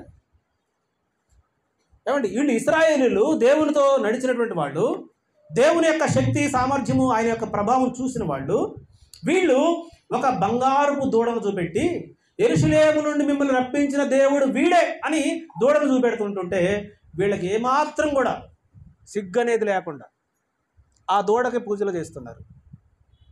ఏమంటే వీళ్ళు కళ్ళారా చూసినటువంటి వాళ్ళు, దేవుని యొక్క శక్తి అనుభవించిన వాళ్ళు, దేవుని యొక్క సన్నిధిని ప్రేమించినటువంటి వాళ్ళు, దేవుని యందు భయభక్తులు కలిగినటువంటి వాళ్ళు, దేవుని ఆశ్చర్యకాలు చూసిన వాళ్ళకి ఎవడో ఒక అనామకుడు వచ్చి రాజు అనబడిన యెరోబాము, ఇదిగో మిమ్మల్ని ఐగుప్తు నుండి నడిపించిన దేవుడు ఇతనే అని ఒక బంగారు దూడను చూపిస్తేనంట వీళ్ళందరూ ఏం చేశారంట? బంగారు దూడకి పూజలు చేశారంట. ఎంత భయంకరమైన విషయం. చాలామంది అలాగనే ఉన్నారు. కళ్ళ ముందు కనబడ్డా కానీ ఒక అబద్ధాన్ని చెప్తే నమ్మేస్తారు. కళ్ళ ముందు నిజం కనబడుతుంది, ఎవడో వచ్చి నీకు ఏదైనా అబద్ధం చెబితే అది నమ్మేస్తారు. అలాగనే ఆనాటి ప్రజలు ఉన్నారు, అలాగనే ఈనాటి ప్రజలు ఉన్నారు. లేనిపోని సాకులు కల్పించి, లేనిపోని సాడీలు కల్పించి, ఉన్నది లేనట్లుగా, లేనిది ఉన్నట్లుగా కల్పించి చెప్పేస్తే అవును నిజమే కావచ్చులే అనుకుంటారు. ఇక్కడ వీళ్ళు చేసింది కూడా అదే. నిజంగా దేవుని మందిరాన్ని ప్రేమించే వాళ్ళైతే, నిజంగా దేవుని యొక్క సన్నిధిని ఆరాధించే వాళ్ళు అయితే కాకమ్మ కథలకి, కల్పనా కథలకి చెవిని తొలగి, అందుకే చెవి గలవాడు ఆత్మ చెప్పుచున్న సంగతులను వినుడుగాక అంటాడు. ఎందుకు? నిజంగా చెవులు ఉన్నాయి మనకి, కానీ ఏది సత్యమో ఏది అసత్యమో, ఏది నిజమో ఏది అబద్ధమో వివేచన జ్ఞానం కూడా మనకు కలిగి ఉండాలి. చెప్పిన ప్రతి మాటల్లా నమ్మి దాని యందు లక్ష్యం ఉంచితే, నమ్మి దాని యందు దృష్టి ఉంచితే ఆత్మీయ జీవితంలో విశ్వాసాన్ని కోల్పోయేది మనమే. విశ్వాస జీవితం అంధకారం అయ్యేది మనదే. ఏమాత్రం భయం లేకుండా, ఏమాత్రం భక్తి లేకుండా చాలామంది చిన్న చిన్న కారణాలతోటే మందిరాన్ని వదిలేస్తుంటున్నారు, మందిరానికి దూరం అవుతున్నారు. సిల్లీ రీజన్స్ తోటి చిన్నపిల్లలు అలిగినట్లుగా అలుగుతూ, అర్థం పర్థం లేకుండా, కారణం లేకుండా కదా. నిజంగా దేవుని సన్నిధికి వచ్చే దేవుణ్ణి మాత్రమే స్తుతించాలి, దేవుణ్ణి మాత్రమే ఆరాధించాలి, దేవుని యందు మాత్రమే భయభక్తులు కలిగి ఉండాలి. జాగ్రత్తగా ఆలోచన చేస్తాం. మధ్యాహ్న కాల సమయంలో దేవుడు మనతో మాట్లాడుతుంటుండగా, ఉదయం 10:30కు ఆరాధన అయితే, దేవుని మందిరాన్ని ప్రేమిస్తున్నామంటే చాలా ప్రేమ పాస్టర్ గారు, అసలు నాకు దేవుడు అంటే చాలా ఇష్టం అంటావు. 11 గంటలకో 12 గంటలకో వస్తావు మెల్లిగా. చెప్పే మాటలకి చేసే పనులకి ఏమైనా పొంతన ఉందా? అసలు ఉందా? ఏది చెప్తావో అదే ఉండాలి కదా ప్రవర్తన. ఏది వింటావో దాని ప్రకారమే కదా చేయాలి. అది కాకుండా నోటితో చెప్పేది ఒకటి, ప్రవర్తించే విధానం మరొకటి. ఎలా క్రైస్తవ జీవితం అనిపిస్తుంది? అది క్రైస్తవ జీవితం అనబడదు. అందుకే క్రైస్తవ జీవితం అనేది అది కత్తి మీద సాము లాంటిది. అది కత్తి మీద సాము లాంటిది. అది సర్కస్లో ఒక తీగ మీద ఒక అమ్మాయి బ్యాలెన్స్గా నడుస్తుంది, చూసారా? ఎంత బ్యాలెన్స్! ఆ బ్యాలెన్స్ నిలుపుకోవడానికి ఒక కట్టె ఆధారం చేసుకుంటుంది. ఒక పొడవాటి కట్టెను పట్టుకొని ఆ కట్టెని ఆధారం చేసుకొని బ్యాలెన్సింగ్ చేసుకుంటూ నడుస్తుంది. లోకం ఒకవైపు, సంఘం ఒకవైపు, మధ్యలో నడుస్తున్నప్పుడు చాలా బ్యాలెన్సింగ్గా నడవాలి. ఆ నడవడిక అనబడినటువంటి ప్రవర్తన ఎలా ఉండాలి తెలుసా? వాక్యానుసారంగా ఉండడానికి నేర్చుకోవాలి. వాక్యం ద్వారా దిద్దుకోవడానికి, వాక్యం ద్వారా సరిచేయబడడానికి, వాక్యం ద్వారా గద్దించబడడానికి, వాక్యము ద్వారా నిన్ను నీవు మార్చుకోవడానికి సరిచేయబడాలి. అందుకే మందిరానికి రావాలి. ఎందుకు రావాలంటే అందుకే రావాలి. మందిరానికి ఎందుకు రావాలి అంటే దానికోసమే. ఏ రోజు దేవుడు నీతో ఏం మాట్లాడతాడో దాన్ని నీ కొరకు నీవు అన్వయించుకోవడానికే మందిరానికి వచ్చేది. ఈరోజు దేవుడు నాతో మాట్లాడాడు. తుమ్మకర్ర అనుభవం గురించి చెప్పినప్పుడు ఒక సహోదరి మధ్యలో వచ్చారంట, విని ఆ వాక్యము, ఆ యొక్క యూట్యూబ్లో వాక్యం అప్లోడ్ చేసిన దాకా వెయిట్ చేశారు. అప్లోడ్ చేసిన తర్వాత చాలా నేర్చుకున్నానండి ఈరోజు ఈ వాక్యం ద్వారా అని చెప్పారు. అంటే మనం ఎన్నో సత్యాలు, ఎన్నో అద్భుతమైన అమూల్యమైన వాక్యాలు వింటున్నాం, కానీ ఒక్కదానికి కూడా మనం లోబడట్లేదు. ఒక్కదానికి కూడా లోబడకుండా మళ్ళీ ఇంకో కొత్త వాక్యం వినడానికి ఇష్టపడుతున్నాం. కానీ విన్న వాక్యం ద్వారా నువ్వు ఏం నేర్చుకున్నావు? పోయిన వారం విన్న వాక్యం ద్వారా నువ్వు ఎలా మార్చబడ్డావు? పోయిన వారం విన్న వాక్యం ద్వారా నువ్వు ఎలా నీ తప్పును నువ్వు దిద్దుకున్నావు? నువ్వు ఎలా సరిచేసుకున్నావు? ఆ రోజు వాక్యం నిన్ను ఎలా బలపరిచింది? ఆ వారం వాక్యం మీ కుటుంబంలో, మీ యొక్క వ్యక్తిగత జీవితంలో ఎలా ప్రభావితమైంది అనేది విడిచిపెడుతున్నాం. మళ్ళీ ఒక కొత్త వాక్యం కొరకు మనం వస్తున్నాం. అలా వస్తే దేవుని యొక్క సన్నిధిని ప్రేమించిన వారము కాము. దేవుని యొక్క సన్నిధికి వచ్చేవారం అంతా కూడా దేవుణ్ణి స్తుతించడానికి, ఆయనను ఆరాధించడానికి, ఆయన్ని మహిమపరచడానికి, ఆయన్ని కీర్తించడానికి, ఆయన్ని మాత్రమే హెచ్చించడానికి. ఎందుకంటే చాలాసార్లు చెప్పాను, మందిరానికి పాస్టర్ కోసం రావద్దు. మందిరానికి ఎవరి కోసం రావద్దు? ఎవరి కోసం? పాస్టర్ కోసం కాదు మందిరానికి రావాలి, దేవుని కోసం మాత్రమే రావాలి. మనమందరము కూడా దేవుని యొక్క పనిలో పాలిభాగస్తులు. సంఘం అయింది, మందిరం అయింది. మనమందరము కూడా ఆయన ప్రజలము, ఆయన మేపు గొర్రెలము, ఆయన పనివారం మనమంతా. అంతేగాని పాస్టర్ను చూసి, పాస్టర్ను చూసి, లేకపోతే కొయర్ టీం వాళ్ళని చూసి, మ్యూజిషియన్లను చూసి అది కాదు రావాల్సింది. దానికోసం కాదు. మందిరానికి ఎందుకు రావాలి అంటే కేవలం దేవుని కోసమే, కేవలం దేవుని సన్నిధి కొరకే. దేవుడు నీకు ఇది ఒక స్థానిక సంఘాన్ని ఒకవేళ ఇస్తే, ఈ స్థానిక సంఘము నీది, నాది కాబట్టి ఈ స్థానిక సంఘానికి నువ్వు రావాలి. ఇంకేదైనా నీకు ఒక స్థానిక సంఘం ఉంటే అక్కడికి వెళ్ళాలి. అంతే. మనుషుల కోసం మందిరానికి రావద్దు. మనుషులు తాత్కాలికమైన వాళ్ళు. అందుకే మనుషులు నమ్మొద్దు అని చెప్తుంది బైబిల్. మనుషులు నమ్ముట కంటే యెహోవాను ఆశ్రయించుట మేలు. అది మేలు. అది దేవుణ్ణి ఆశ్రయించడానికి రండి, దేవుని సన్నిధిని అనుభవించడానికి రండి, దేవుని సన్నిధిలో ప్రార్థించడానికి రండి, దేవుని సన్నిధిలో కనిపెట్టడానికి రండి. మనుషులను చూడడానికి, మనుషుల వైపు, మనుషుల మీద ఆశ పెట్టుకోవడానికి, మనుషుల యొక్క మాయోపాయముల చేత మరలు కొల్పబడడానికి కాదు. ఈరోజు నేను ఇక్కడ వాక్యం చెబుతా, రేపు ఎవరికైనా తర్ఫీదు ఇస్తే వాళ్ళు వచ్చి ఇక్కడ వాక్యం చెప్తారు. వాక్యం చెప్పేది కాదు, ఎవరు చెప్తున్నారు అనేది కాదు, దేవుడు నీతో ఏం మాట్లాడాడు. ఎందుకంటే నేను నా సొంత విషయాలు ఏం చెప్పలే ఇప్పటిదాకా. మా ఇంట్లో జరిగిన సంగతులు ఏమని చెప్పినా, నేనేమైనా రోడ్ల మీద చూసిన విషయాలు ఏమని చెప్పినా, మరి ఏం చెప్పా ఇప్పటిదాకా? బైబిల్ విషయాలే చెప్పా. బైబిల్లో నుండి బయటికి వెళ్ళానా? కాబట్టి బైబిల్ విషయాలు ప్రతి ఒక్కరూ స్వీకరించాల్సిందే. ప్రతి ఒక్కరూ నా కొరకే ఈ వాక్యము ద్వారా గద్దింపుకు లోనైతే నీ అంత ధన్యుడు మరొకడు లేడుగా. కాదు, అట్లా కాదు, పాస్టర్ నా కోసమే చెప్పిండు అని నువ్వు అలిగితే, నీ కోసం చెప్తే నువ్వు మారాలి కదా, నీ కోసం చెప్తే నువ్వు సరి చేసుకోవాలిగా, నీ కోసం చెప్తే నువ్వు దిద్దుకోవాలిగా. నీ కోసం చెబితే నువ్వు మార్చబడకుండా నువ్వు అలిగితే ఎవడికి నష్టం? నీ కోసం చెప్పిన వాక్యం ద్వారా నువ్వేం చేయాలి? మార్పు చెందాలి, నువ్వు సరి చేసుకోవాలి, నువ్వు తీసేసుకోవాలి. అంతేగాని నా కోసమే వాక్యం చెప్పిండంటే అది బుద్ధిహీనత, అది అవివేకం. అది జాన్ స్పర్జన్ గారు తన సంఘంలో ఒకే వాక్యం సంవత్సరం చెప్పిండు, మార్పు లేదుగా. సంవత్సరంలో 52 ఆదివారాలు, 52 ఆదివారాలు ఒకే వాక్యం. సంఘ పెద్దలు గట్టిగా పట్టుకున్నారు ఆయన్ని. ఇంకొక వాక్యం లేదా బైబిల్లో? సంవత్సరం పాటు వినడానికి ఎలా కనపడుతుంది నీకు అని అడిగితే, సంవత్సరం చెప్పినా, అరే నాకు అంత గుర్తులేదు, సంవత్సరం చెప్పినవాయా, ఇంతకాలం ఎన్నో భరించాం, ఇంతకాలం ఇక మారవా, వాక్యం మారవా అంటే, వాక్యం కాదు మారాల్సింది, మీరు మారాలి. సంవత్సరం పాటు విన్న మీలో ఆవగింజంతన్న మార్పు కనబడ్డట్టయితే నేను ఇంకొక వాక్యానికి వెళ్ళేవాడినే. మారాల్సిన మీరు మారట్లేదు కాబట్టి నా వాక్యం మారదని చెప్పాడు.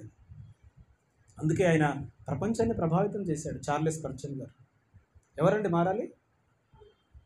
మీరు కదా మారాలి, మనం కదా మారాలి, వాక్యం కాదు మారాల్సింది. ప్రార్థన చేసుకుందాం, కళ్ళు మూసుకుందాం, మోకరించుదాం.